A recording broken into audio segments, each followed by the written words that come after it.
अस्सलाम वालेकुम व्यूअर्स, मैं नाजिया खान, एक और जान गेम्स। आप सब कैसे हैं? उम्मीद करती हूँ आप सब ठीक होंगे और आप सबकी दुआ से अल्हम्दुलिल्लाह हम भी बिल्कुल ठीक हैं। तो स्वागत है आपका ओजान गेम्स की दुनिया में। आज हम बात करते हैं खास टॉपिक पर। जैसा कि हमने पिछली वीडियो में आपको लोकतंत्र में क्या राइट्स है, इक्वल राइट्स हैं या नहीं, उस पर बात की थी। आज हम बात करते हैं कि लोकतंत्र क्या है, जो लोगों के द्वारा लोगों के लिए बनाए गए हैं, यानी for the people, of the people, by the people.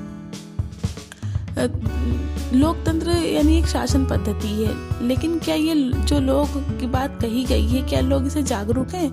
लोकतंत्र यानी जो लोगों का शासन तंत्र है। राइट तो सबको पता है कि हमें काम करना होगा, हमें बोलने का अधिकार होना चाहिए। क्या हमें अपने कर्तव्यों का पता है? बिना कर्तव्यों के अधिकार हमें निरंकुशता की ओर ले जाते हैं। फिर लोग सिर्फ अपना हक मांगेंगे कि मेरा हक दो, मेरा हक दो। लेकिन देश केवल हक से नहीं चलता, देश हक और कर्तव्य दोनों के संतुलन से चलता है। और हम ड्यूटीज़ क्या है, मेरे घर में जब कोई बीमार पड़ जाए तो झाड़ फूँक ना कराएं, जादू टोना ना कराएं, वैज्ञानिक उपाय करें, दवा कराएं।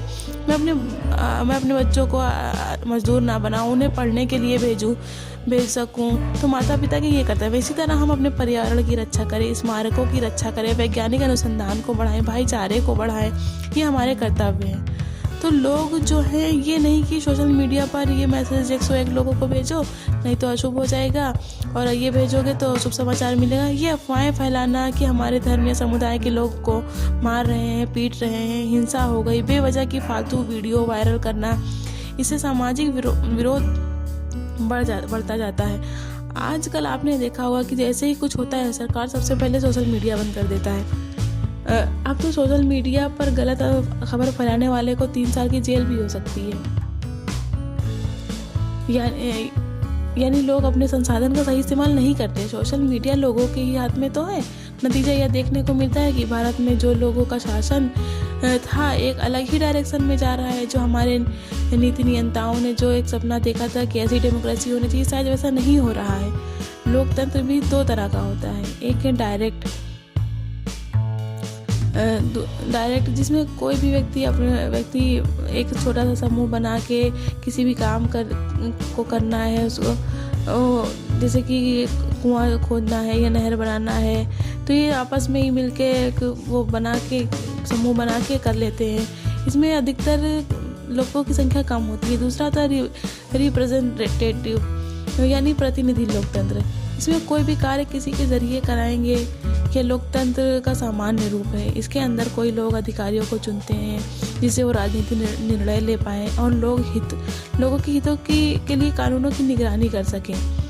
भारत का लोकतंत्र एक प्रतिनिधि लोकतंत्र है। इसमें हर व्यक्ति को अपने प्रतिनिधि के लिए वोट देने का अधिकार है। लेकिन मुद्दा यह है कि क्या लोग अपने अधिकारों के लिए जागरूक हैं?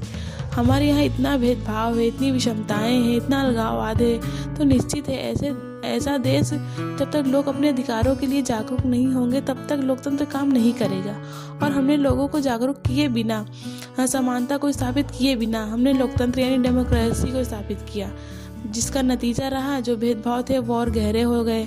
पॉलिटिकल पार्टी लोगों को वोट बैंक की तरह इस्तेमाल करने लगी। हमारी डेमोक्रेसी की हालत तो इतनी बुरी है कि अगर 2 पार्टियां खड़ी हैं तो एक को कम से कम 50% से अधिक वोट मिलने चाहिए, तभी बहुमत की सरकार बनी जाएगी।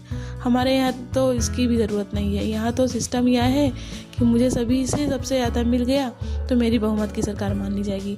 जैसे मान लीजिए मुझे सभी वोटों का 18% मिल गया, इतनी पॉलिटिकल पार्टी खड़ी हो गई तो हम 18% मिल गया तो मुझे सबसे ज़्यादा मिल गया। नतीजा यह रहा कि मुझे इतना परसेंट वोट मिल गया, लेकिन एक बहुत बड़ी संख्या मुझे पसंद नहीं करती, फिर भी बहुमत की सरकार बन गई। ये तो ऐसी कंडीशन में जो हमारी डेमोक्रेसी जो मूल तत्व थे वो शुरुआती दौर से ही बिगड़ गए। तो जो डेमोक्रेसी इस्टेब्लिश होनी चाहिए थी वो नहीं हुई। और डेमोक्रेसी में जो सबसे महत्वपूर्ण बात होनी चाहिए, सामाजिक न्याय यानी सोशल जस्टिस। क्या हम वास्तव में सोशल जस्टिस को लेकर आ पाए? क्या सोशल जस्टिस के कॉन्सेप्ट को हम सभी समझ पाए? ये सोशल जस्टिस ये शासन का मूल रूप माना जाता है। अगर लोकतंत्र में सामाजिक न्याय स्थापित नहीं हो पाता तो शासन करने का कोई मायने ही नहीं रखता। क्या हमारा लोकतंत्र सामाजिक न्याय को इस्टेब्लिश कर पाया? क्या वो लॉ और को इस्टेब्लिश कर पाए? न्याय और कानून दो अलग अलग चीज़ हैं। बहुत लोग न्याय और कानून को एक ही चीज़ समझते हैं, लेकिन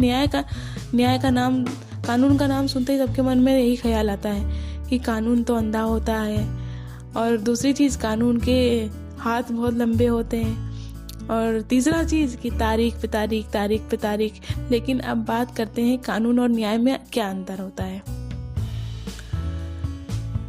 कानून के पास जो मुख्य गुण होते हैं, इसके पास बहुत सारी शक्ति होती है। कानून कहा जाता है कि यह एक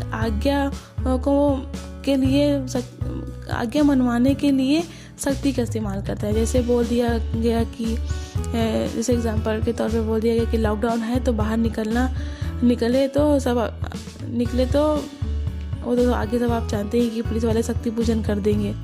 तो ये कानून हो गया। हमारे लोकतंत्र में कानून तो सबके लिए बराबर है, लेकिन क्या न्याय सबके लिए समान है? बात करते हैं सामाजिक न्याय।